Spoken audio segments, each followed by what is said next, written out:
Thank you so much for joining us. We really appreciate the time. So I'm going, I believe my slide is being shared. So I'm giving us a brief introduction of OAAD now. We've already done the warm greetings. OAAD, as we know, is a non-profit organization which is open to us all as PhD holders and PhD students of African descent around the globe. It's been established as an academic research, implementation, and development center. And we have a vision, which is to enhance the quality of life in Africa through research, technology, and innovation. Also, our mission statement is doctoring the solutions for Africa and the world. And our main objective is bringing African intellectuals, that's you and I, together to foster and develop, to foster development while engaging relevant internal as well as external stakeholders. Currently, we have over 30 interdisciplinary, multidisciplinary, and cross-disciplinary research groups, which are charged with the responsibility of advancing the African knowledge economy first, through publication of academic reviews, which is currently ongoing, and then the designing and implementation of relevant evidence-based developmental research and actions. At present, we have over 40 academic review projects underway. We have a published article, as well as several under review in reputable academic journals, and 20 plus near completion. More so, leveraging technology, members of the OAD are together in the community, irrespective of their geographical location or occupational inclination, thereby providing direct and indirect mentorship opportunities across the globe. We also extend this mentorship through the OAD Masters Grooming Room, known as OMG Room, where we have hands-on training on academic publishing, provided for the master degree holders as well as current students to enable them participate in the contested reports that Africa contributes less than 1% of the global research output. This challenge of us is to tackle. We know it, we know what is at stake, and the overall sustainable development of our continent. We know what to do and we know how to do it, and we have begun to do it.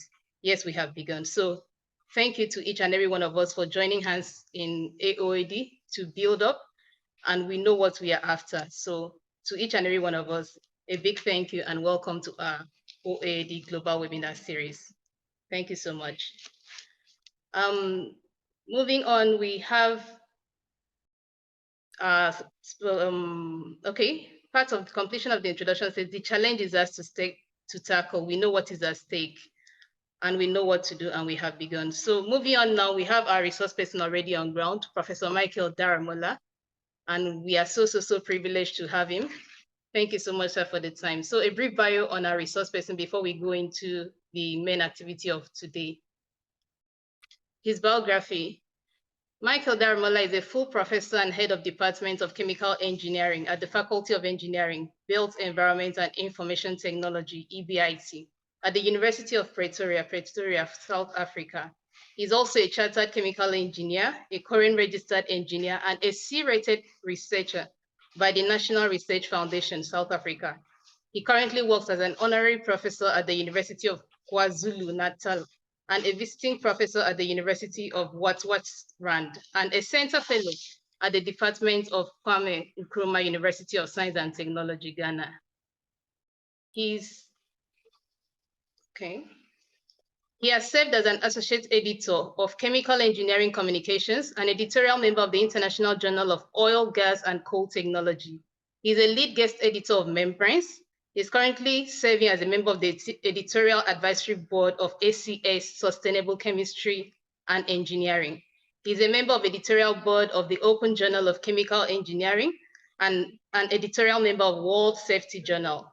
He's also a member of several prestigious committees and is a recipient of several awards in engineering, research capacity, and development.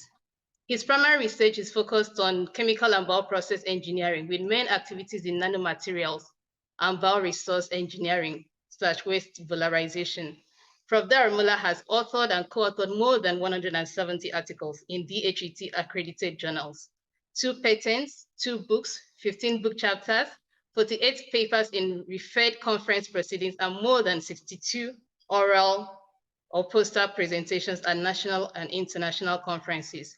He has mentored numerous doctoral fellows, PhD candidates, and MSc candidates.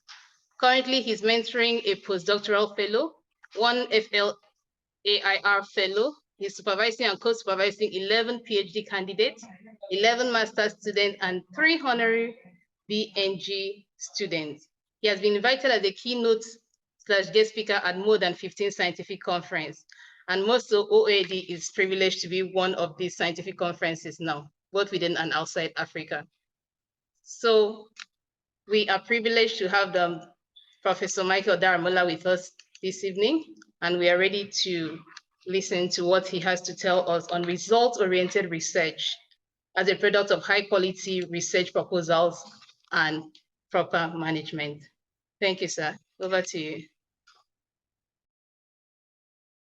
Please, I have to stop sharing so you can go ahead with the screen share.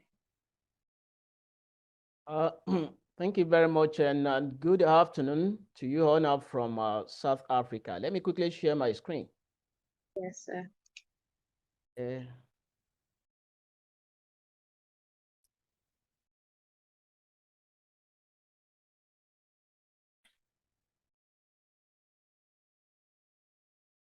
Sorry, I just have to think I need to first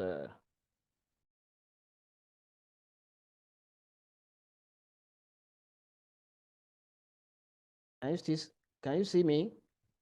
Yes, sir. Yeah, okay, I'm trying not to.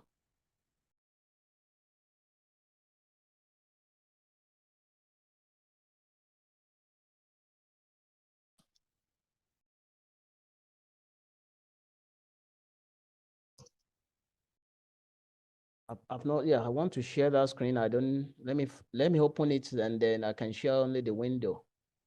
I Okay, thought sir. the thing will allow me to share the window. It's not because I've opened the slide. Okay, let me just do something. So maybe just give me some time, please. I'm sorry, No problem, sir. Yeah, let me just see this not.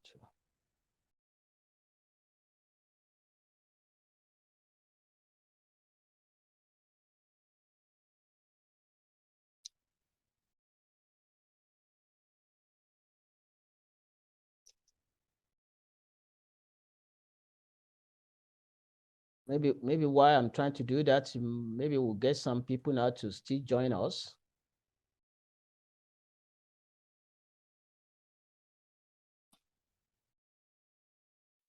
Yes, sure. Still activating people. Yeah. Okay, I think I should be able now to share.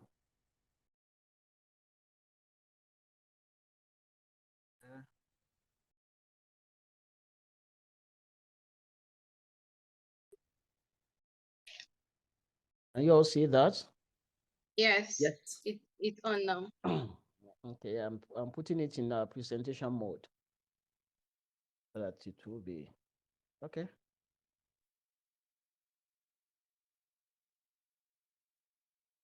Yes. Okay, can you see that now? Okay. Yes. Yes, sir.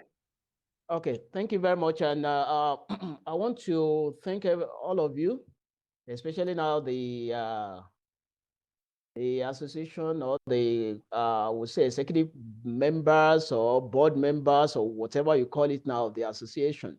But first and foremost, now we want to thank God Almighty, the giver of the knowledge and the opportunities to give this kind of presentation.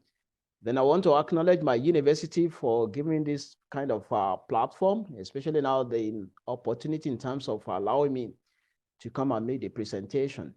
And I need to also now acknowledge my colleagues in the research group. I refer to them now, my students and postdoc, they are my colleagues. And also now academic colleagues at the University of Pretoria, also now at VET, even now UKZN, and also other collaborators. But I need to also now recognize the founders of my research activities. Of course, I think I've mentioned you, this is African Academic Doctors. This is a very good society that I would say that, well, this is what we need on this continent. And actually, I want to thank Dr. Oderinde, who contacted me now and who provided this platform. He is from this lead city university in Nigeria. Well, who I am, I think you've mentioned a bit of things now about myself, what I do, what I have in terms of the responsibility for now. I'm not going to mention this one again, but I think for the center fellow is the center fellow of, they call it Regional Water and Environmental Sanitation Center in Kwame Nkrumah University. So they have just appointed me as a center fellow to contribute to science and development, especially in our research and training of upcoming researchers within that center. So, and also now, well, you may want to know, where do I come from? I don't know how many of you have ever visited South Africa, but I think it might be very nice to know, where do this guy come from? So this is Africa. We all know the map of Africa. If you don't know before, I'll try to give you one to look at. You can see where you can see those people now on this platform. You may be able now to locate your country, where you come from. But for me, presently now I'm from South Africa. This is just at the south of the Africa map. And from there now we have to make it, to enlarge what that kind of map. I turned out to bring in, this is the map of South Africa. It has 9 provinces, which you can also refer to as states. In some countries now, we are the main use of states like Nigeria. And you can see now, this is where I come from. I come from the smallest province or state in South Africa, which you call Gauteng. And in the Gauteng, you can see we have the Johannesburg and we also have the Pretoria. They are very close to each other. And the Pretoria is where my university is, and I'm currently in my office now speaking to you. And I'm also now a visiting professor at the University of Witwatersrand in Johannesburg. You can also see the KwaZulu-Natal. That's the other university where I'm an honorary professor in that university. This is just to show a bit of the picture of my university, how beautiful the university is. So also now you can see that in terms of the ranking, the university is also ranked among the first, I would say, the first 600 universities in the world. And in fact, is this 5th in Africa. You can see a lot of things like this now according to different ranking bodies in the world. And also now the School of Engineering, which I will put it this way now, the School of Engineering is ranked #1 best in South Africa. Or let me just put it now, the Faculty of Engineering is the first in Africa and among the best in the world as well. And this is what we have in terms of our highlight in 2020, 2021, in terms of EBIT means engineering, build, environment, and information technology. So it's the #1 in South Africa, according to the QS ranking, even now, according to the 2020 or 2021 QS ranking, and it's top 1% of engineering schools in the world. And also now it's ranked globally to be among the top 400 universities in the world. And in this faculty, we've gotten 92 NRF. NRF means National Research Foundation of South Africa. They do rate their researchers to see how competitive they are with those in the global contest. And we've gotten 92 of these people now seated in the faculty. And I want to also highlight something that's very important. You can see now that almost 70% of the academic staff within our faculty do have a PhD degree. And this is a good thing that we are also interested in.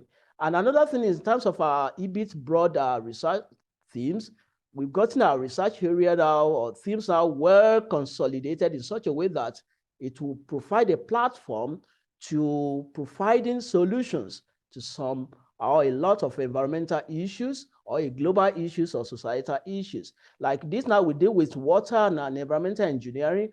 We have something in minerals and material beneficiation, and we have something in 4IR, smart cities and transportation, energy, even now when we look at big data science, ICT, and technology information management. And looking at my department, currently I'm the head of that department, and our vision is to be recognized for academic excellence, either in the undergraduates, postgraduates, And we look into it now to see how we can make ourselves very relevant to the future of Africa, to the future of the country, even now to contribute our quota to the growth and development in the global context. And look at our values, we connect. We look for excellence, and we also now, we are so open to a lot of things. So that's why even after this talk now, a lot of you now might be interested now to collaborate with my university, with myself as well. You are welcome to do that. And we look at the strategic goals, which I give the acronym triple ES. And that one looks for, consider the excellence in research, in teaching, excellence in administration and engineering, training and consultancy. And the last one is the sustainability. And the staff strength, like I've mentioned, we've gotten 8 full professors, 2 associate professors in the department. Senior lecturers are there. Of course, we've gotten about 6 support staff that do help us in the department. In our degree programs now, we have bachelor degree of engineering, which is 4 years, and we also have 5-year degree program, which we call it Engage. Then we have honors degree, masters in engineering, masters in applied science. For those people now who do not have engineering background, and we also have PhD degree that we offer as well.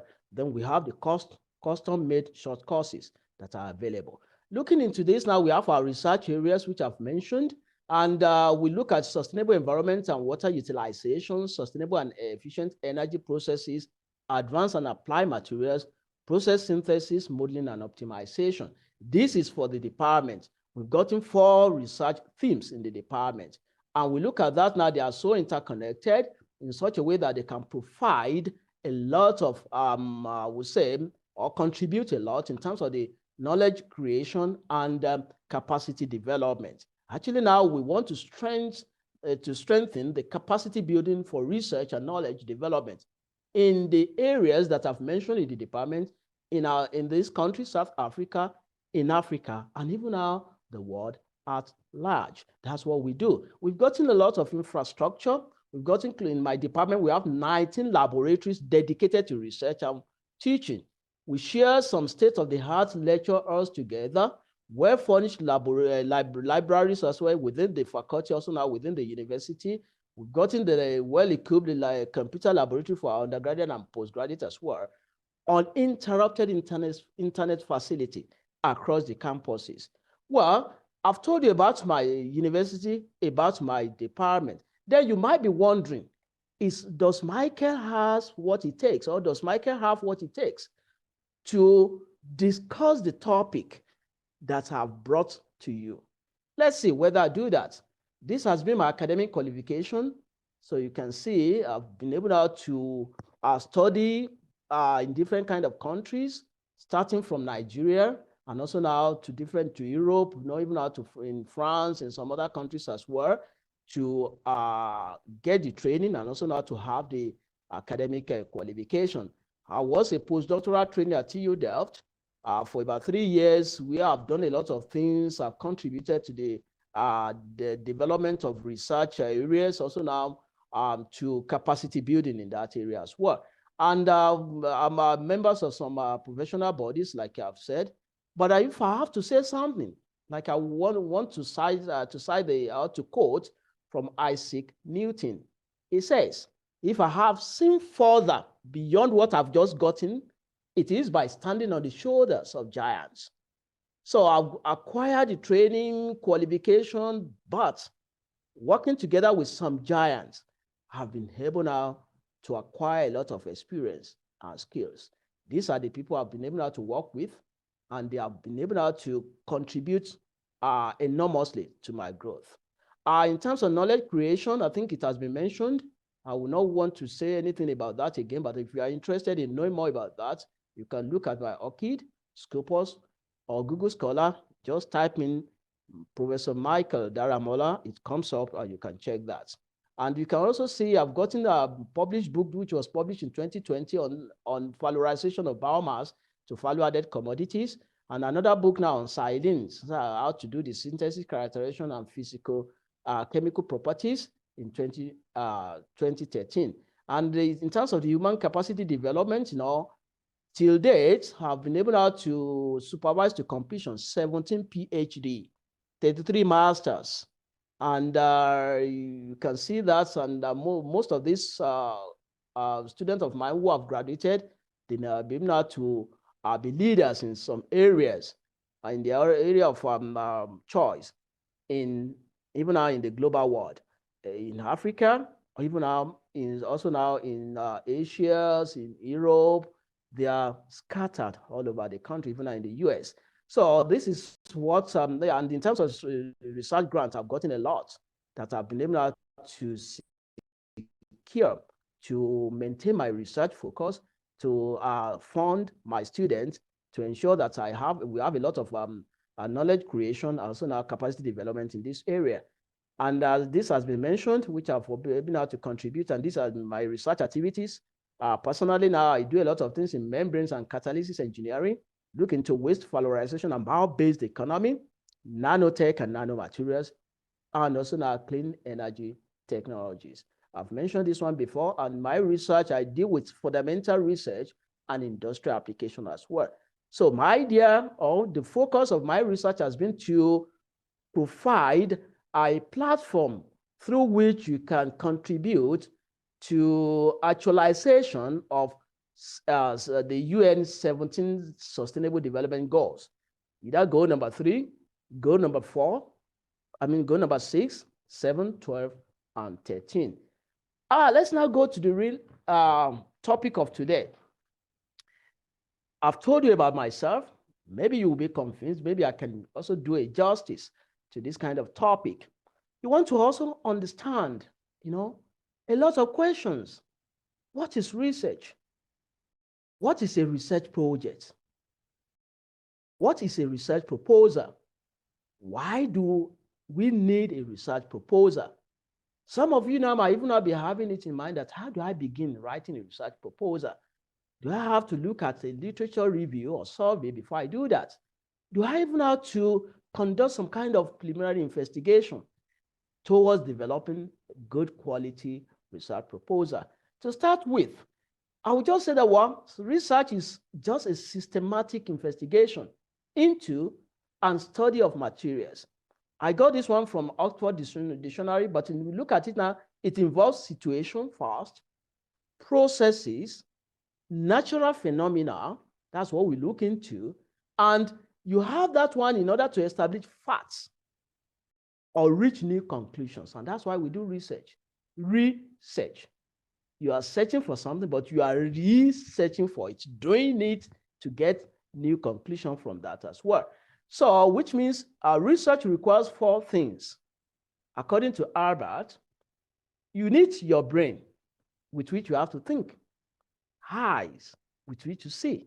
If you are doing some experiment, even if you are doing some simulation, you need your eyes to see some things like that. Machine or kind of maybe equipment or setup now, or it's an experimental rig to measure things or devices you need, because you want to measure a particular state variable to be able to understand what is happening.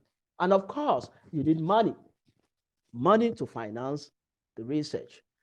And actually now there's something that we do according to the previous slide, which I've mentioned. According to that, what we do is this. According to Albert Einstein, he said there's nothing new anymore. But what we do is that we look into something that has been done previously to make some things that are still hidden known to the public. And that's why we say, basically what we do in research is to make unknowns known to people. And which means it might not be entirely new things that you are looking into, but I think old things that you are now looking into another perspective of it, making it known to people in another way, in terms of being relevant to the current situation. So in terms of research, you have to acquire. After you've gotten a lot of knowledge like that, you have to disseminate. And after dissemination, application comes in. It has to be applied. And that's why, according to what I've said about Albert Einstein, said the world of science is nothing more than a refinement of everyday thinking. And when you look at a project, research projects is when you look at a project itself, it's kind of a temporary endeavor undertaking to create a unique product, service, or result. So which means it has to be within a particular space. It has to be defined by a particular set of time. It has to be defined by a particular set of quality. So in this case now, according to the scope, which I've given to you on this slide, you've gotten your time, which is a risk to manage. You've gotten your resources or resource, which is also a risk to manage. You've gotten the quality, which is also a risk to manage. Because when you are doing something now, is a kind of a project is for a particular goal.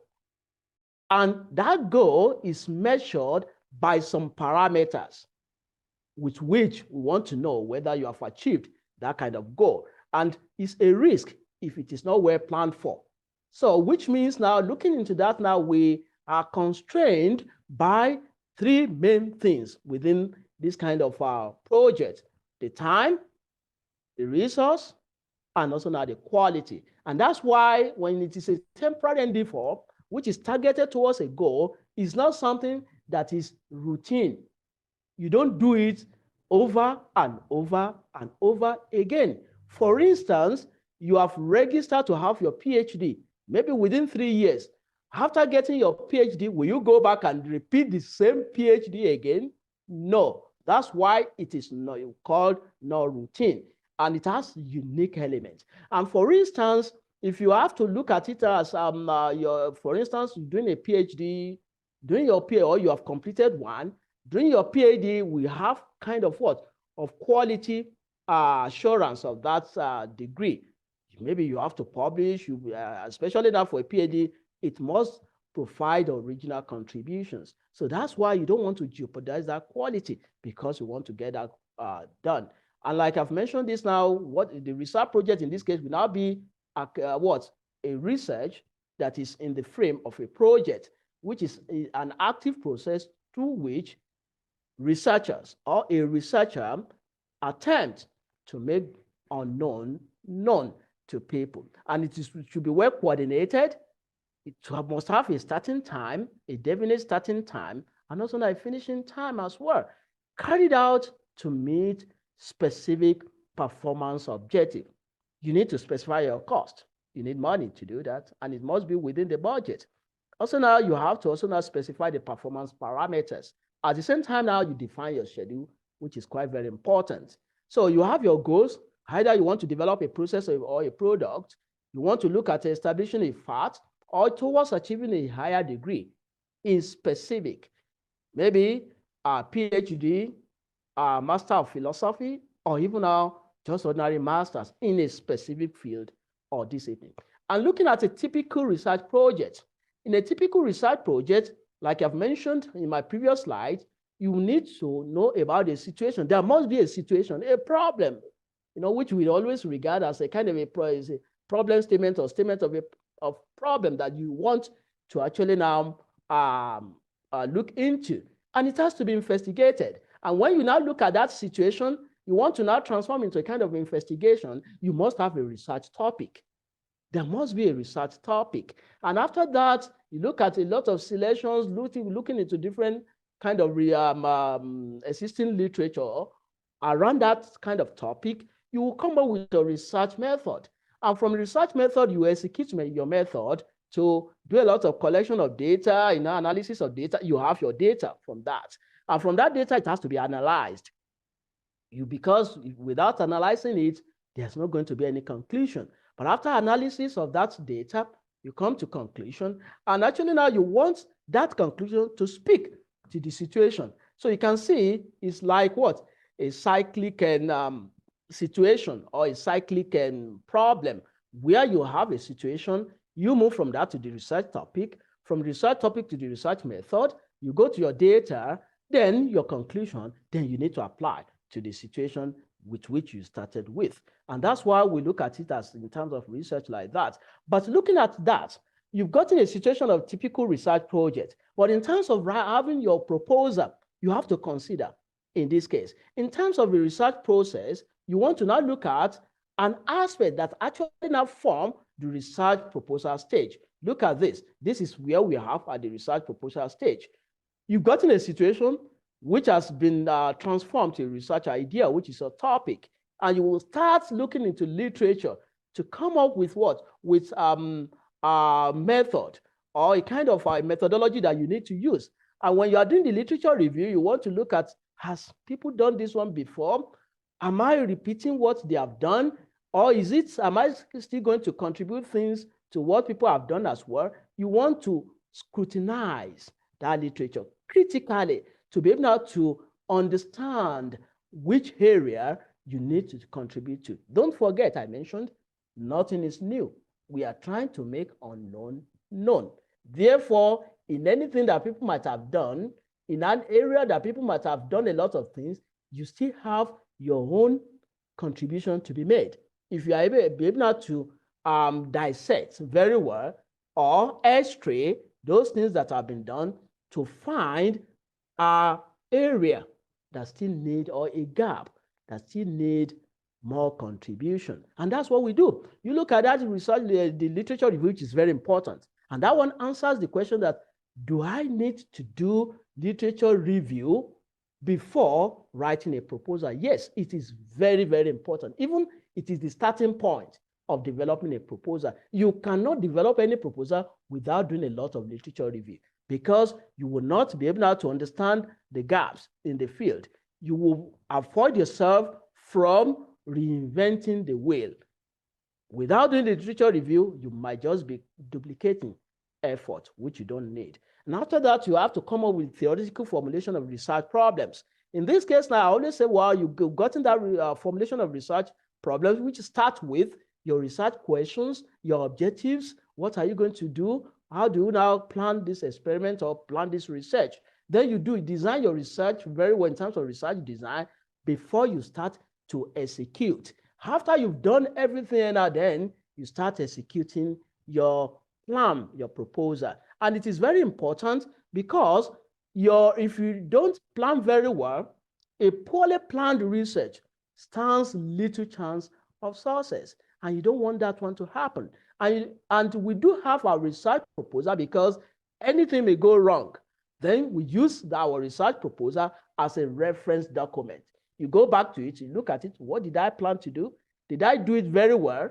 Because before you develop that proposal, you must have exhausted a lot of literature that will guide you and provide you very sound method of doing that as well. And that's all. If you look at that now, which means if you have done what is expected, you make sure that you have planned very well, then you are standing to have a very high chance of success in your research. And when you look at that, which means you have started thinking in the proposal, you think a lot, you put something together, you make your plan. Then after that, you do the what? You execute. Then you have a successful project. And there are things that I always look at, or that I put into when you are developing a proposal. I always call it who and what in any research proposal. Who means who has done something previously in this area. What have been done in this area? It is very important to consider this. Previous researchers are the who. What they have done are the what. And you need to understand this very well, so that you'll be able to understand the gaps that you need to fill in that particular area. And so if you have also not done your literature review very, very well, it establishes what others have done, and it provides an evidence to some gaps that you need to fill in that field. And it even now gives you better understanding of that specific area that you are researching. So the first task is literature survey and review. When I say survey, you want to now be looking at different kinds of literature, whether relevant or not relevant to what you are doing first. When you are searching, it will give you things that are relevant or not too relevant, or things that are even so much more narrow to what you are doing. So when you are doing that, then you start sorting out. which one is very, very relevant. Then before you start reviewing those literature, then it helps a lot now it will help a lot now to have a well-defined problem statement, well-formulated research questions and hypotheses, as some people call it, well-developed research objectives as well, and it will facilitate the choice or development of very sound scientific method that you want to use. Well, as I've mentioned this, and another thing I need to say that I believe, and this is what should be done, that literature review is a continuous exercise. It starts from the beginning, even to the end of your research, even to when you are even about to graduate, for those people, for those of you that are doing PhD. And it doesn't stop there. If you want to continue in this research field, you have to get yourself involved in the reviewing of your literature every day in order to get yourself what? Abreast of the recent development in the field. There are lots of information, I would say, the database or the scientific domain from which you can get a lot of information. For instance, we have the Scopus, and we have the Science Direct. Scopus is the largest scientific domain, while Science Direct is a subset of Scopus. Scopus and Science Direct are owned by Elsevier publisher, which is in the Netherlands as the headquarters. But the difference is this Scopus contains a lot of journal articles, a lot of published books, monographs from a lot of publishers globally.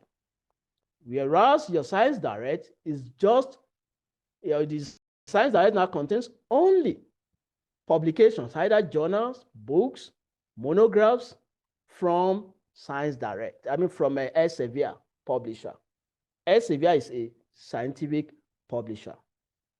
Like you have Taylor and Francis, like you have William Sons, like how you have Blackwell's, you have others as well. Okay, so which means for any journals that have been published by Taylor and Francis, you would never find that journal on Science Direct, but you find that journal if it is, I would say, if it is accepted as being of high quality by Scopus, you'll find it in Scopus. So that's why I would advise that people should start with Scopus, because whatever you are looking for in Science Direct is also in what?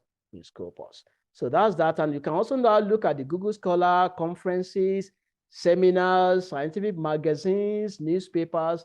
Even in any brainstorm session, you can sit down together with your colleagues to share ideas together. From there, you can get a lot of information that you might need during your proposal development. And another thing which I also refer to as what and why in research proposal is very, very important. You need to motivate people, to tell people now, why are you doing this? Why are you doing that? And you will know why you are doing that if you have done your literature review very, very critically. Okay, then you'll be able to see a lot of things, the gaps, that will even now help you to motivate for the reason you are doing what you are doing. And that's why from there now you get your statement of problem, which you are going to now be able now to tell people now the problem that you are addressing. And you'll be able now to mention why it is very interesting to look into it, and what makes it different from the reported solution. And the first one is why, and this is why. And another thing that is very important is how. You know what, you know why you are doing what you are doing. Then how do you proceed with that? And if you have come up with your statement of problem, the thing is that how do you want to solve the problem? You've gotten your objectives. How do you want to achieve those objectives? You know, what I normally ask my students to do is this. First, get your problem statement correct. From the problem statement, you have to formulate your research questions. And I always tell them that make sure that your research questions, each of the research questions now provides a solution to the particular problem within that problem statement. And that particular solution should be an original contribution to the knowledge that you have, which means if I have 3 research questions, I would say that in principle, I've gotten 3 original contributions to knowledge based on that. And I will be able to develop 3 major objectives based on the 3 major research questions. And each objective now will be there now to answer each of these research questions. And from there now, you are able now to know that you have direction to, for what you are going to do. But the issue is that once you've gotten your research questions, you'll be able now to develop your research objective based on those questions. Then how do you want to solve to achieve those objectives towards answering the research questions? And that's where you have to look at a lot of literature as well. Look at literature to see what are the scientific method that people might have used before in investigating some of the things that you have as your objectives. And in this case now, you might not have a complete methodology that is suited for what you want to do. But the thing is that you can modify. And that's why you need to read a lot of literature to see what people have done regarding that, so that you can also now come up with a modified method that will be able to answer or to provide a platform for you to answering your problems or to achieving your objectives, which you are talking about. So I will say that literature review is an important task to obtaining these pieces of information. Always conduct preliminary investigation, which is very, very important. And why it is this one very important? You know, some of us now, some researchers now that are just upcoming, they are into this kind of art. They will get a paper. Oh, this paper is so relevant to what I'm doing. And they will just capitalize on that. And that will be their own Bible or Quran or for throughout the period of that PhD. This is not the way to do things. Because why? The paper you took has been reported by a researcher A or researcher B from country A or country C. And this is the thing, you have to see first and foremost whether what they have reported is reproducible. And that's where you first have to start your preliminary investigation from. If you have known that this paper might be very useful to what I want to do in my research, but you should not proceed to making use of that without investigating what they have reported. And that's what is very important. You need to do that. We've seen cases where what researchers have reported in a particular paper in a journal, it could be a high impact factor journal, may not be reproducible. And that's a problem. I'm talking from experience. Some of my students, they've started to do something. I always ask them to go and reproduce that thing first and tell me what you got. They will come back to me that I've tried to do it 3 or 4 or 5 times according to what they have reported, but I'm not getting any results similar to this. It means that what they have reported is not reproducible. And in some cases now, we do contact those people who did it. Some of them have been very cooperative in terms of telling us what has happened after the publication of the papers. Why some would not even answer, telling you that there's something hidden somewhere. That's why it is very important to do the preliminary investigation. And work plan is very important. You need to plan your work very well. It has to be, you can break your work into stages. And that's why if you have gotten good research questions, these research questions should link together very well, logically. And it will also now, likewise, the objectives which have been, I would say, have been formulated based on the research questions will also now link together logically.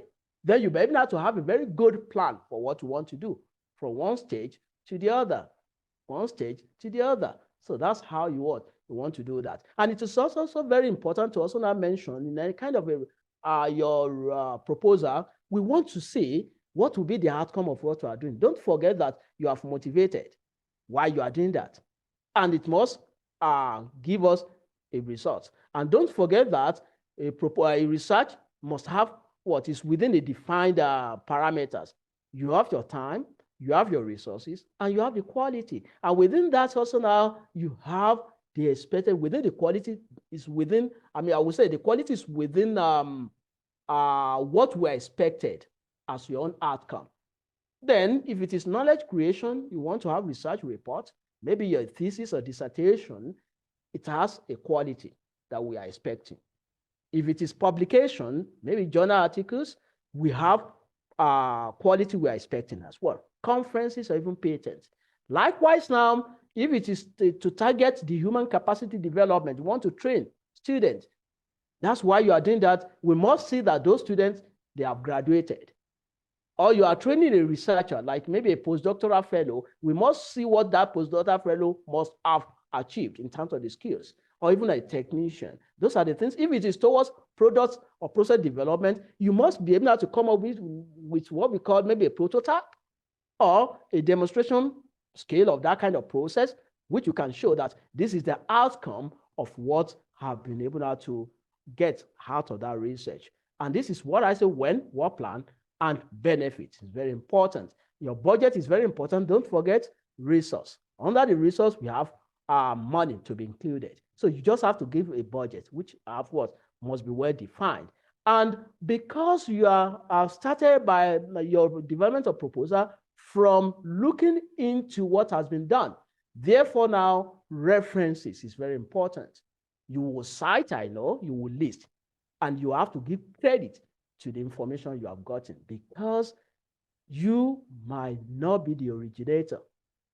Don't forget, nothing is new as well. So safety is very important as well. Anything you are doing, you have to consider the environment. And that's why we want to see that your safety, taking care of the assessment of taking care of the environment during the project is also mentioned. Something very important when you are referencing, avoid plagiarism, especially now when you are using others' ideas. You might put it in your own word, you might have transformed it in your own understanding, but the idea is still not yours. You still have to give credit to that, which is very important. Avoid plagiarism, because it's just like leprosy. So another thing that you have to also now consider is copyright and plagiarism. Plagiarism is moral. That is, you have to think anything that has done something for you, you need to appreciate. That's why you have to give credit to those people whose idea you have used to develop yours. And when it comes to copyright, it is legal.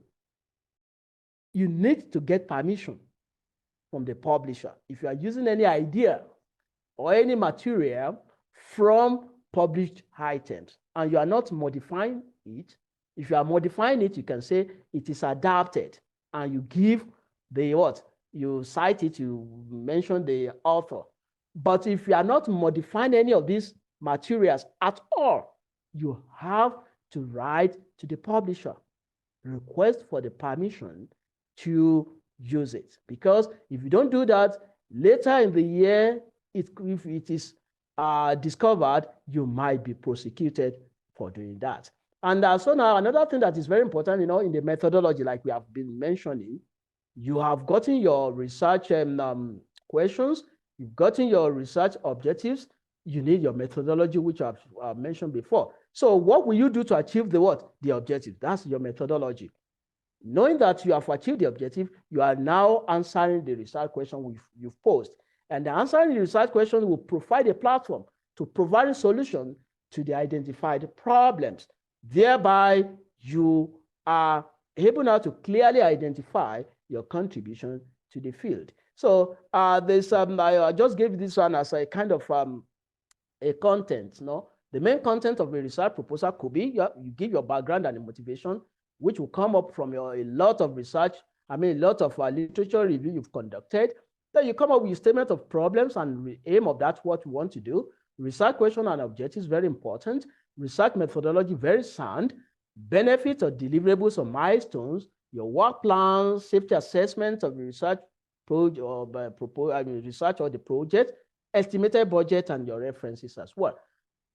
This content may vary from different university to university or from research institutes or depending on what. But I think the information you are providing must be basically the same as what we have here now. So, and as I've mentioned, results of preliminary investigation which you have conducted might be very important. Even now, when you are coming up with your statement of problems to show what you have done, you might want to include that one day because you've done some kind of preliminary investigation, which even now when you are doing your preliminary investigation, it will also show you some problems within that area as well, which could also be under this. And another thing that I would like to also mention is that, we've discussed about the academic research proposal. Then what of the proposal you need to write if you want to get funding from people? It's a bit different from when you are rewriting your PhD research proposal or master research proposal or postdoctoral research proposal within your university. This funding proposal, you want to what? To get something from someone. So I put it as, what is a grant of funding proposal? Why do we write it? To whom do we write it? Then how do we write it? To start with, what? Funding funding proposal or grant proposal is also a reference document like we have for our research, PhD research proposal or any academic research proposal. It's a reference document we write to request money from a donor. I'm very sure a lot of you that have completed your PhD, maybe you are now doing your independent research, you need money. And that's why you look for a lot of research donors, the donors now that do support scientific research, then you want to get money from them. Then you start compiling your document. You want to request money from that. And that's what? Then why? We want to persuade someone to give us money for a project. And it should be persuasive and not actually descriptive. In your, what you do most of the time in your PhD, you do something like what? Descriptive, you describe.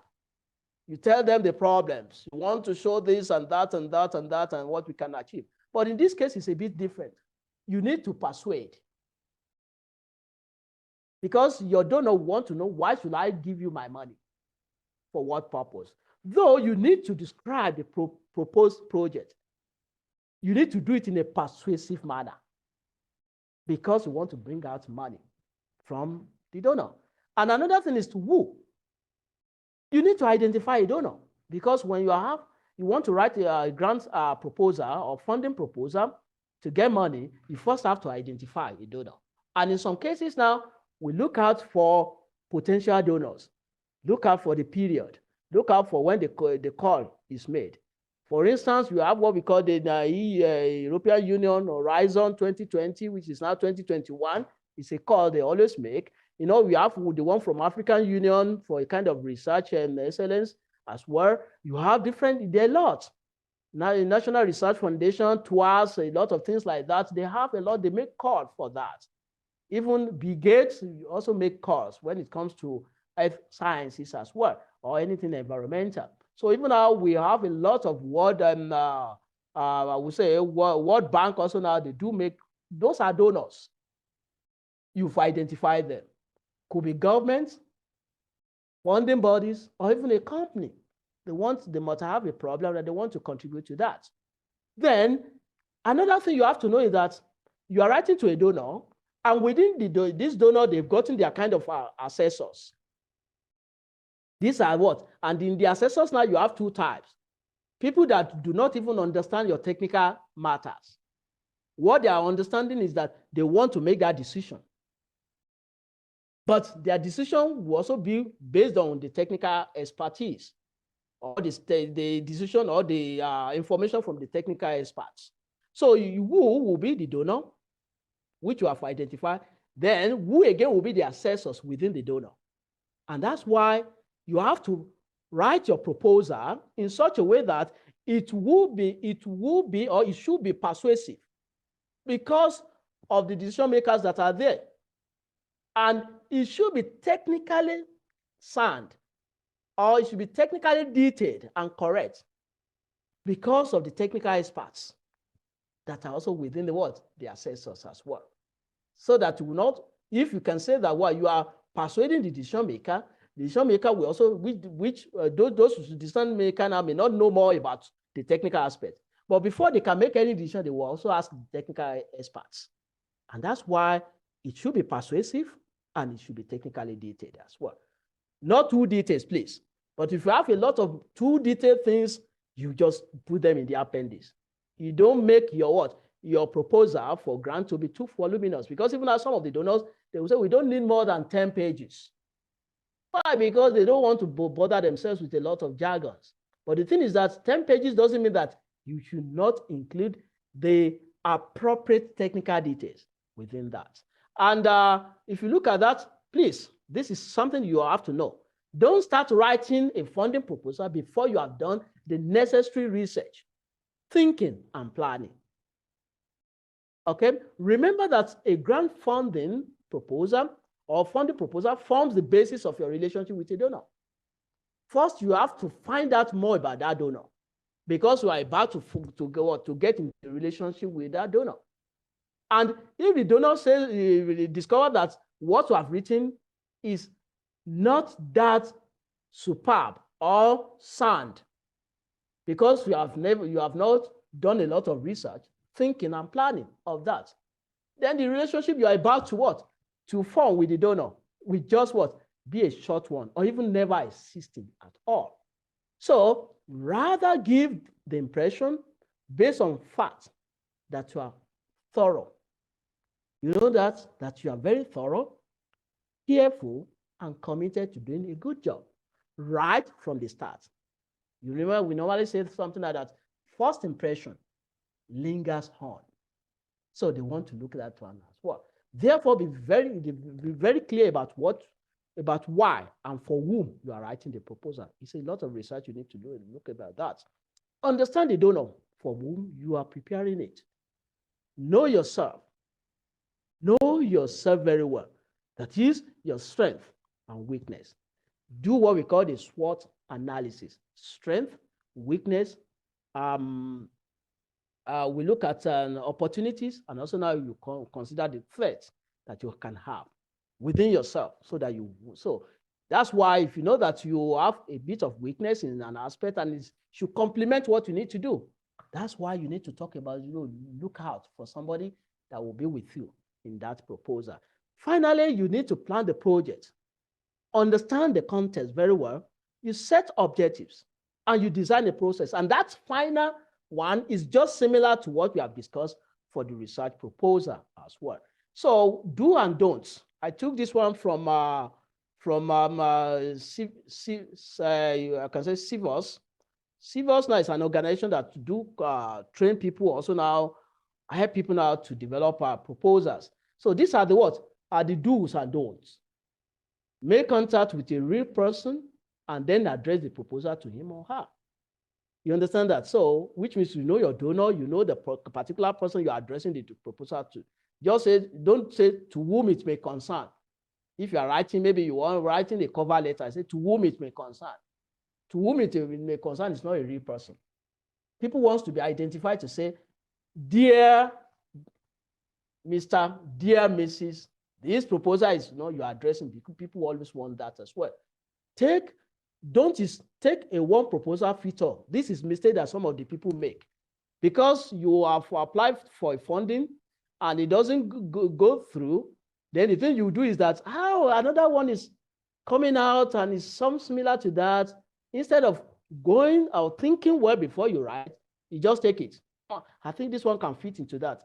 Let me just do a bit of modification there and throw it to the core. Or for the core, it doesn't go like that, because there now you find out that you have not even prepared well for that. So those are the things that you might look at it later. And another thing is that, like a content for a funding proposal, you've gotten your title page, summary, which you want to see, content page, like we have in our proposal, previous slide in the research proposal, which is from the body of the proposal as well. And the conclusion, which is very important, and the budgeting.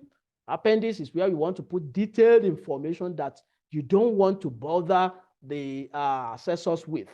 It is when the assessors want more information, you refer them in the main body that for more information about this, please, you can go into Appendix A or B. And if they like, they go into that. But make sure that in the main body, you've gotten enough information to assist the assessors now to make decisions. And another thing which I've also included is business plan. research and grant. We've known a bit of difference between research proposal and the grant proposal. What about the business plan? Business plan is different entirely from this, but actually it has a bit of an element of research or grant proposal because it involves money, it involves making a lot of plan as well. So a business plan is a detailed blueprint for the activities needed to establish a business, which means we can say that if you have achieved, maybe your benefit of the research is what you can now move forward into a business plan. Okay, so therefore now you have to look into a business plan. And now the business plan, you're also looking for money if you don't have one. Therefore, people want to see. That's why I said it has a kind of a similarity or commonality between your research or to research proposal and also grant proposal. A business plan is a tool for obtaining a loan from a lending agency or for attracting venture capacity. You can see now that it's also very similar to writing a grant proposal. You want money. People want to say, before I give out my money, I must see how feasible is that your plan and how profitable will it be in that case. So that's that. Then how do you manage? You've done everything. They've been able to give you money. You've gotten a very good research proposal that has been approved. You've gotten your business plan. You are lucky somebody has given you money. Also now in your grant proposal, you are lucky somebody has given you some money to do the research. Then how do you manage? Because if you don't manage it, you will run into a risk. And people that have given you money, even the quality of your PhD would not be the way you wanted it to be as well. So that's why we look at it that this is a research project, be it in terms of PhD research or even a business plan you've had. You need time, cost, scope, facilities, even in proper research management could give a blow to your research. And in that case now, you overshoot your time or duration for the research. You have unnecessary stress on your budget or resources and even time. And below expectation results will be the one that you get out of that. Or in terms of the business plan, you run into what? Into what I would call it what? You run into debt. In the debt in this case now, which means in debt in this case, you don't have what? You don't have any profit. And people start chasing you, looking after you because you've taken loan from bank and you are not all from a company and they want to repossess everything you have. So these constraints should be well managed without compromising the quality and deliverables of the research. So ideas should be conceived, which you have done. You defined, you refined through literature. You got your whatever the proposal, business plan, grant proposal, and you need to manage it very well. And I want you also now to look at this. There's something now they call critical path analysis. People in civil engineering or even in research and operation research and area will understand it very well because they use it a lot. They do a lot of research, a lot of projects, especially in civil engineering or in a built environment where they have to deliver. Say 3 months were given to you to build this bridge or to construct this road. You have to what? You have time limit. Budget is given to you according to your plan. It has to be well managed and delivered. And that's why you have to look at it. So in this case now, we say these activities are then connected in a graph that expresses the dependency and the times. And that's what we call the critical path analysis, which is a very good management tool when it comes to what? To research and management. And you look at it very well. So requires maximum time. You can look at this very well to look at that, which I've also now I've explained in that this article. It will help a lot. I use this one of my students' project, master degree project or research project now to be able to show how you can apply the critical path method of scheduling to what? To do your research plan. And that is what we normally do. You identify and prioritize your activities. You look into that, identify the activities that must be done before others because there might be delays in getting other activities started. And from that now, first thing you look at is that you consider what is that activity that will take most of the time in that research that you are doing. And that's one you have to start with first and put all the activities in parallel with that one, which you can do. But at times you see there are challenges, which I believe we do have challenges. Lack of insufficient funding, lack of insufficient expertise with wealth of experience, yes. Lack of even of state-of-the-art research facilities, poor student supervision or relationship as well. We do have this within the research as well. When we have this, it has to be managed. These are challenges. For funding, you can look at different kind of things. National research funding, this is also a donor. Untitled scholarship is also a donor. We have a lot of them. Fulbright scholarship to study like this, a donor. Work academic of science, which I've also mentioned. There are a lot of things you can look into. When you are doing that, which means you just do a bit of modification to your research proposal, which is for your academic proposal, to make it suitable for your grant proposal so that you can contact any of these donors to get money from them to do that. Then, for the lack of insufficient expertise or experts within that area or the state-of-the-art facility, don't forget that we need to collaborate. Collaborability is what I always call it. We come together. Nobody can have everything. So therefore, share together. So when we collaborate together, we enhance the knowledge capacity development. When we do that now, we increase success in completion and enhance, which enhances quality of the work you are doing. We often have access, which is very important, access to a lot of research equipment and facility. I do that one a lot. I've gotten students from different kind of African countries now that are with me. I'm co-supervising them because they don't have some facilities. We work together. I strengthen their research, the technical aspect of their research. I brought them to my university. They are in my laboratory working together. And that one has created a kind of what? Collaboration. And you have facilitated network creation, and it helps in maintaining professional connection. But another thing is this, academia and industry. We must make sure that we work together. There shouldn't be a vacuum between academia and industry. And this is the case we look at it. In academia, in industry, they do have what I can call the technical expertise now that we need to put things out there, to make things work outside. While in academia, we do a lot of research, which also now can be applicable in the industry. So to outside there to solve. And that's why the ideas will be that the industrial people now will bring their practical experience to the academia. When we collaborate, even though they will give us problems based on their own real life problems, we come, we do that research, we help them now, then we transfer the ideas back to them. We can even be able to come up with some product that we license. We can even help them to train their people in industry, and they have the research capability as well. This is the way we have to work together. We should create that kind of environment where industries would trust the academia and be able to work with us in Africa. And another thing is that we have to look at the government. Government has a stake in this as well. Industry, academia, and government. Industry should be able to what? To look at the businesses to start up and some other things. While universities now will do a lot of research, come up with something that will be useful outside there. And the government should also provide the enabling environment and even have funding to do that as well. So in terms of student and supervisor relationship, I came up with something which I took from Arbas et al. Says student supervisor research collaboration is very important. Where you have your research, your supervisor as a professor, and this is student. So we have to see how we can work together in terms of research collaboration. We balance what we have to make sure that we are able now to achieve our goals. And which means now we will have to, for students needs to consider the experience, academic skills, and leadership of their supervisor to be the driving force of what? That's what students always want. And in that case now, the supervisor should be able to provide that. Students should be well motivated by their supervisors.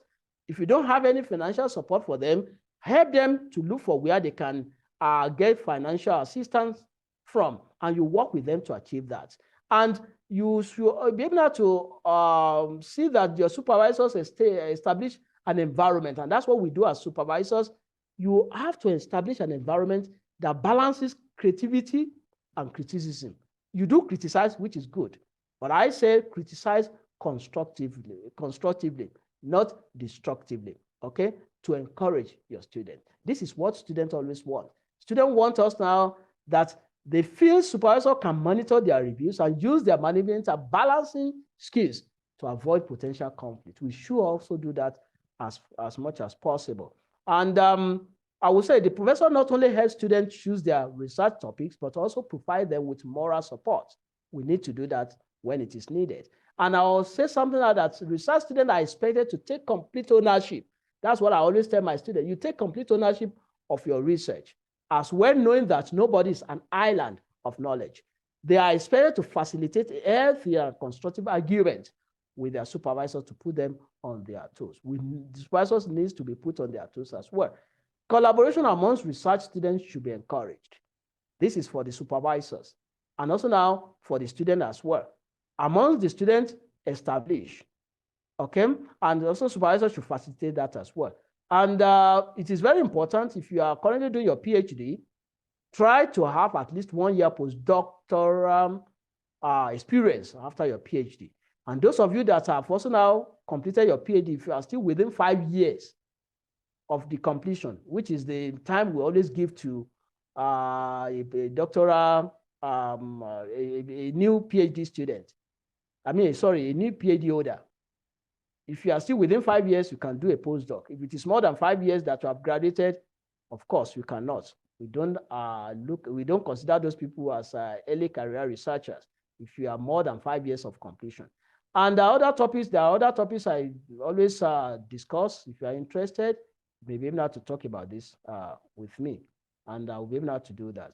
And this is my contact details, my office address, my email address, my telephone number, my fax number if you want to get in touch with me. Thank you very much for your attention. I'm really grateful for this opportunity. Thank you. Wow. Thank you so much, so very much, Prof. In fact, you hit the nail on the head throughout the entire time. Thank you so very much. I really appreciate the sequence and everything, and you're just right on time. So thank you so very much. Really appreciate all you've helped to put us through, right from the research proposal, the project, grant management, even to the business. And I think the interesting part about the research is I was thinking someone coming from an engineering line, maybe I'll be hearing more of engineering terminologies, but I think virtually every field was able to flow along. So thank you so very much, sir. We appreciate that. So please, I'd like to encourage colleagues that have questions and answers. Please, it's time for our Q&A session now. You can send to the chat box, and if you want to ask, just use the emoji button, maybe a hand raise or something. Let us know that you're coming up. Please, we are going to do that in the next 15 minutes. So please, we need your questions, inquiries, anything you want to ask from Professor Daramola. He's here now. Okay, yes, Adekunle, you have questions. Okay, please make it very brief. You can come up, Adekunle.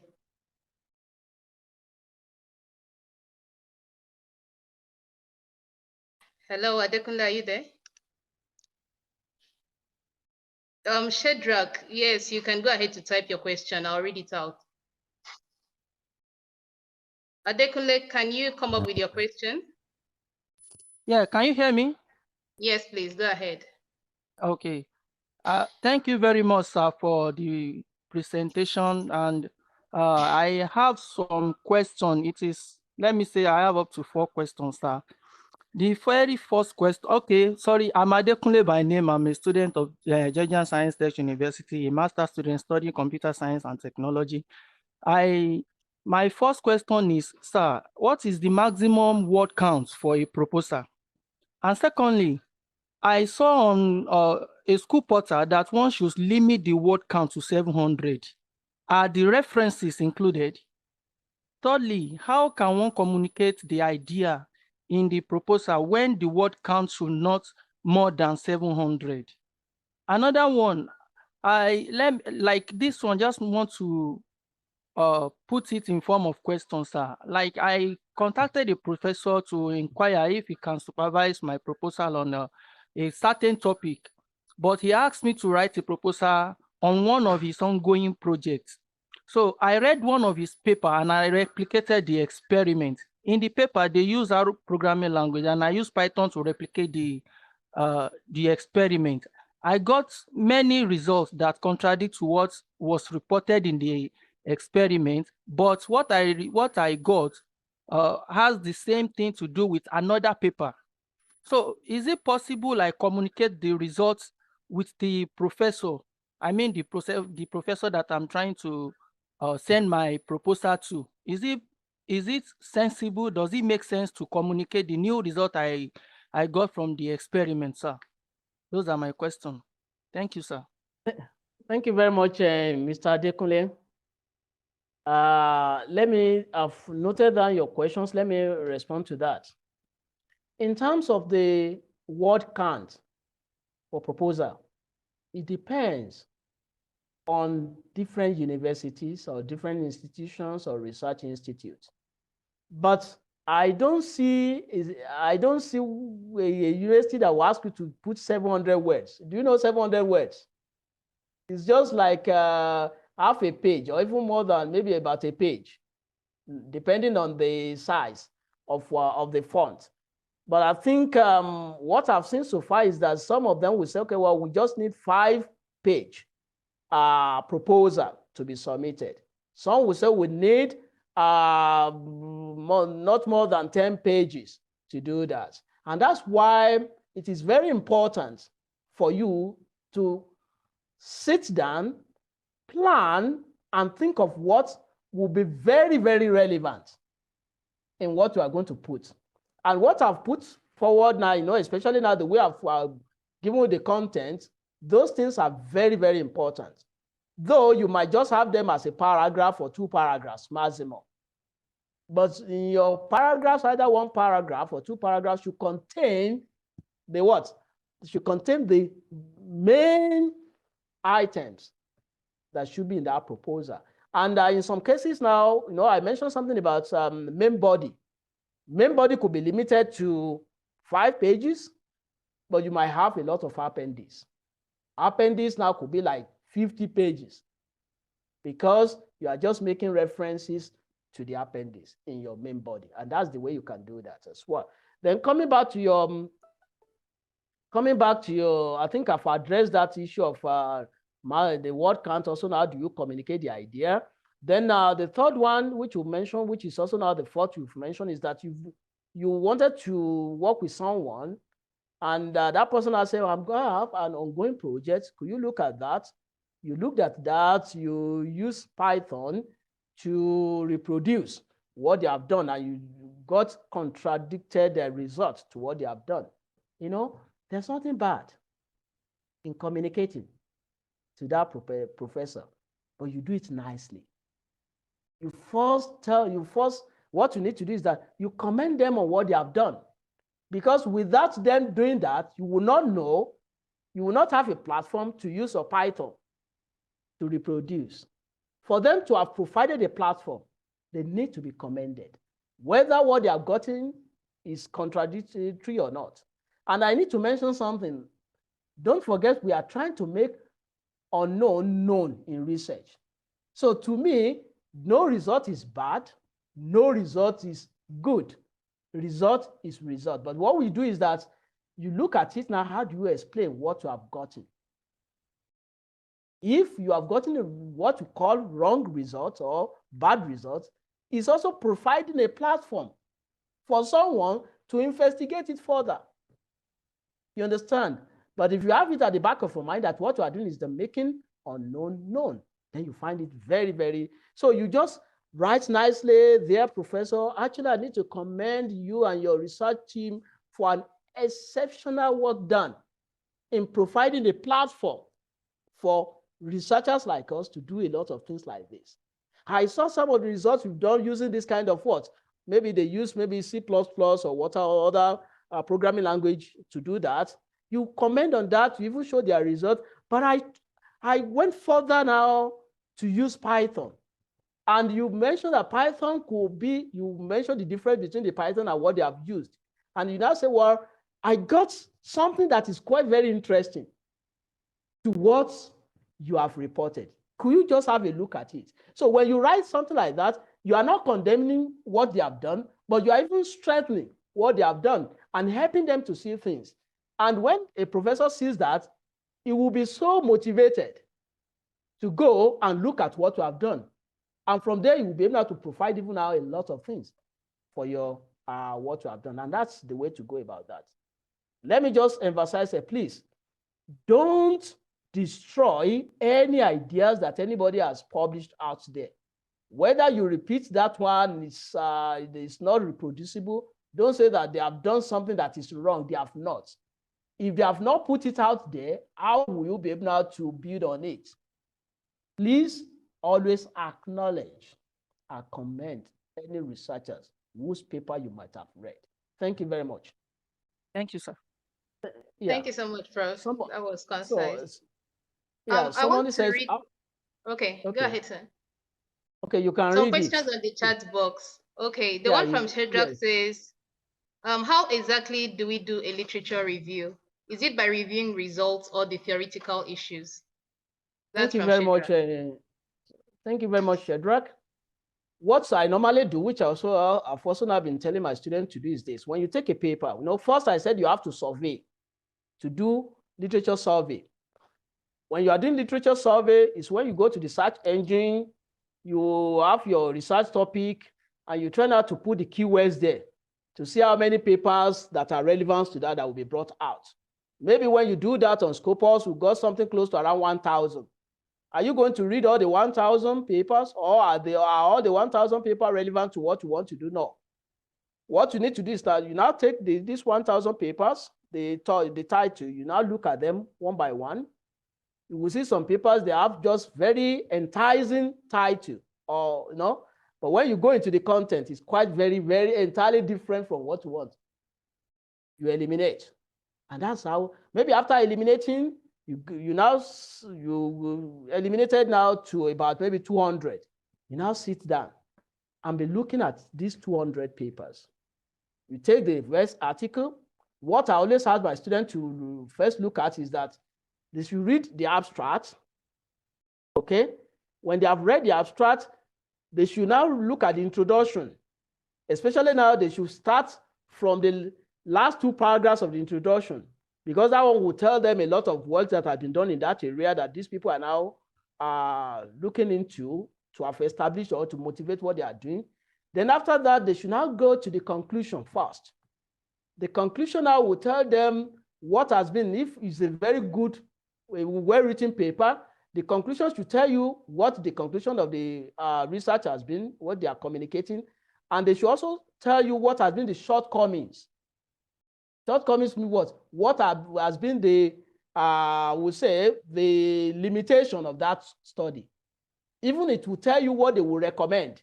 So in a very good paper, in the conclusion, you always have the conclusion of the research which they are communicating. They will tell you now what has been the limitation of the study. They will even now recommend what you can do further to overcome those limitations. Or they will tell you that you need to to research this and get this and that. And that's from there now you could be able to quickly get the research gaps.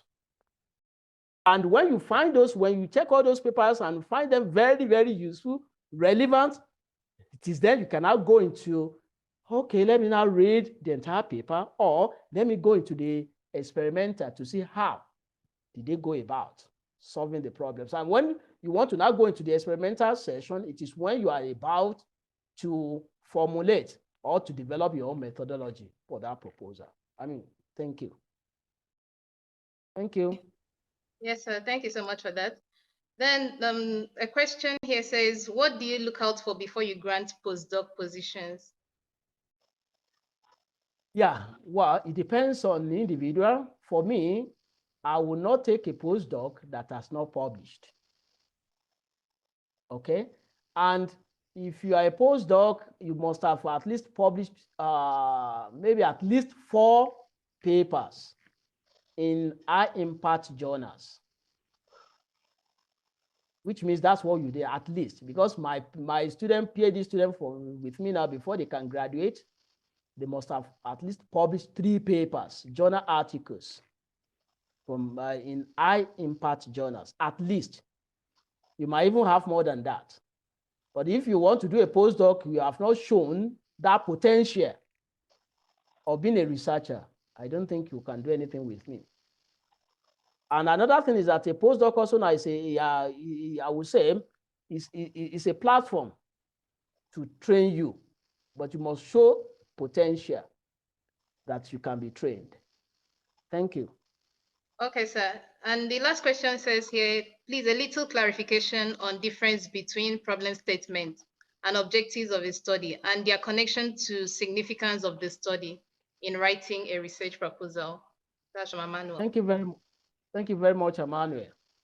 You know, your problem statement comes out of, I would say, from your proper understanding of the area. Okay, that is, let me put it this way. I think I don't think I've, okay, let me do. Have I stopped sharing? Hello? No, you've not stopped sharing. Okay, yeah. Your PPT is still up. So yeah. So I want to show there is something I put as an example, which I could not because of the time. Let me see whether I'll be able to show that so that we have an understanding. See, this is, can you see my slide? Yes. Yeah, this is an example of a proposal. We start with a research topic. The research topic says synthesis, optimization, and performance evaluation of waste-derived solid sodalite catalyst for the transesterification of animal fat to biodiesel. This has been one of the research topic of one of my PhD students who graduated, I think, last year. So this is what we do. You see the motivation and the problems. The first thing is CFA. CFA is coal fly ash. It's a waste. And we also use another thing we call waste industrial brine. It's another waste. These are 2 waste materials that they do produce from industry. And the motivation is these waste needed to be effectively disposed because currently that they are not effectively disposed. Animal fat also now that we obtain from abattoirs and waste cooking oil from restaurants currently now being landfilled or spilled on the land, thereby causing environmental and land pollution. That's one of the, yeah, okay, well, we know that that's a problem. Another thing that, we got this one from when we have read a lot of literature.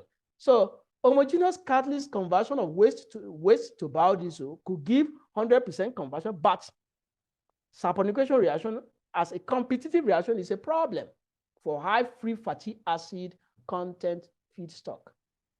We got that one from previous. Then separation of the reaction mixture and recovery of the spent catalyst is a major setback.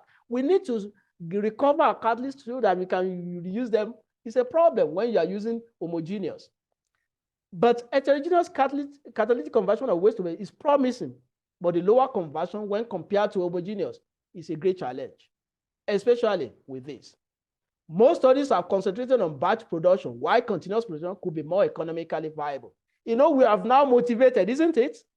And in this motivation, we have shown the problems. Now, let's now go to the objectives. First, before objective, we came up with research questions. So based on what we have shown as motivation or the problem statement has also served as the motivation. Then we went further now to say, can hydrolysis sodalite catalyst of desired purity, morphology, and textural property that will enhance transformation of animal fat to biodiesel be synthesized from these 2 wastes because we need to beneficiate them. What will be the parametric effect of operating variables such as the type of aqua to oil ratio, amount of catalyst, reaction time, particle size, blah, blah, blah, on the yield of what we have. Yet in this case, we are still concentrating on batch reactor. What will be the kinetics of the synthesized catalyst during the transformation of animal fat? We need to understand that because we need to design the reactor later. What will be the performance of synthesized catalyst during transesterification of animal fat, oil to biodiesel in a fused bed reactor? Now we are shifting from batch to fused bed, which is continuous. Can the behavior of that transesterification of animal fat to biodiesel over the synthesized catalyst in our continuous be explained with a suitable model. Those are the questions. How many questions? 5 questions we have. And looking into our objectives, we want to answer that question. Those the first one says to optimize the synthesis protocol that we have established in our this we mentioned. To obtain this catalyst, we desire purity because we need that morphology using these 2 ways. We mentioned in our first question, can we? Yes, we have to see. We also mentioned to evaluate the performance of this during the esterification because we need to show. In our second question, to answer our second question. To study the parametric effect, answer the third question. To develop a kinetic model, to answer the fourth. Fifth, to study the behavior. So if you look at each of these objectives, if you complete objective 1, it will be a stand-alone contribution because we'll be able to say yes. In conclusion, we've been able now to develop the catalyst from this waste that shows very desired purity, morphology, and textural property for the transedification of our waste cooking oil to biodiesel. And that is a paper that you can publish. You see, those are the things I try not to show in that. So that's, I think I've answered that question. Yes, sir. Yes. Have I answered the question, please? Yes, sir, you have. Okay, thank you very much. Yes, sir. Thank you so much, sir, for attending to all our Q&A. I think that is all for now. So we so much appreciate the opportunity to learn from you. And I believe if some of us had the opportunity to actually be privy to this knowledge that you shared before starting off with our work, it would have saved us some of the things we've learned the hard way. So thank you so very much. And I also like to encourage, if you still want to communicate with Professor Daramola, he has given his contact, so please feel free to reach across to him and he'll be there to assist.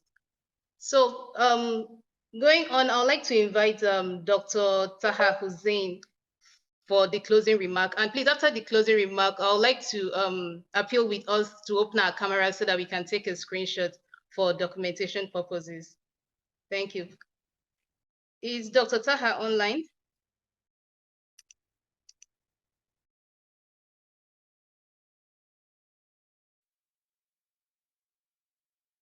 Hello? Doctor, yes.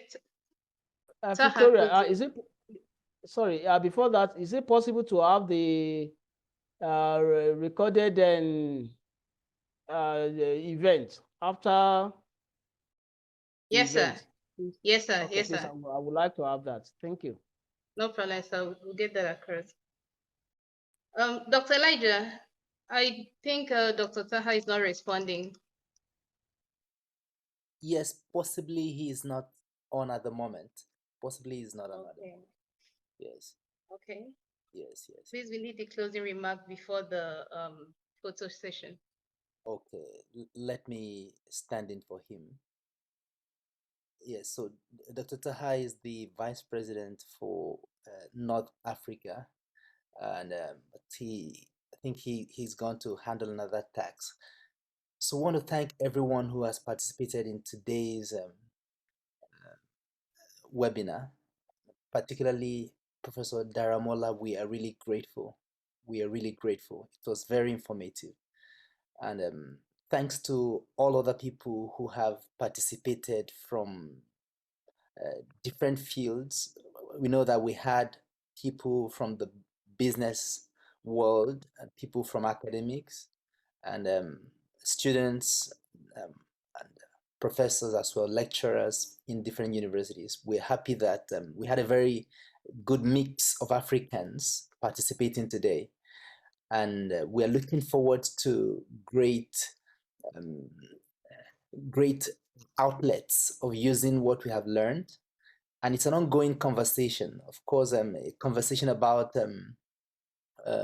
proposal and getting money for research is not something that happens just briefly and it's over. So we hope to keep interacting with you, Professor Michael, and we will be bringing you in subsequently because you are qualified to be our member. Yes, because all Africans who are PhD holders around the world are getting on together, and we want to work together with everyone, pushing collaboration just as you explained, because it's only in that way that we can work together to change the narrative about Africa's contribution to global research output. It's really beautiful to have this experience today. And so having said that, I want to thank also the moderator, who is the secretary of the Oaad Agri Research Group. We're really grateful, Victoria, for the good work done. And thanks to everyone. Let's keep working together. And handing over to you again, Victoria. Thank you. Okay, thank you so much, Dr. Elijah.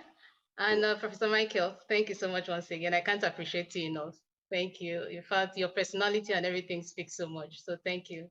And I hope we'll also get to have you again for one of our global webinar and as a member of the Oaad. So please, for the photo shot, can we open our cameras? Let's take a picture together. Please, I'll just, maybe should I count 1 to 7 or something? I'll need us to respond. You can try to smile, you can try to say cheese, just not too serious, okay? Okay, I think you're responding. Okay. And some of us are still pending, please. Let's respond, let's respond. Cheese. Cheese, okay. Whatever works. Cheese. Cheese, okay. Okay, can we say, just a second, please. Can we all say cheese? Cheese. Wow, that's a good one. Thank Okay. you. One more, please. I think that would do. Okay, though your smile is wonderful. Wow. Okay. Okay. Thank you so much, everybody, for the cooperation. We sincerely appreciate. Yeah. Victoria. So on behalf of Oaad, our webinar for tonight has today afternoon, night, depending on your time zone, has come to an end. And we hope with what we've learned to put it to practice. And upcoming sessions, we can also show up. So thank you, everybody. And God bless us all. Good night. Thank you. Thank you. Thank you. Bye-bye. Bye-bye. Thank you. Right. Thank you so much. Thank you. You're welcome.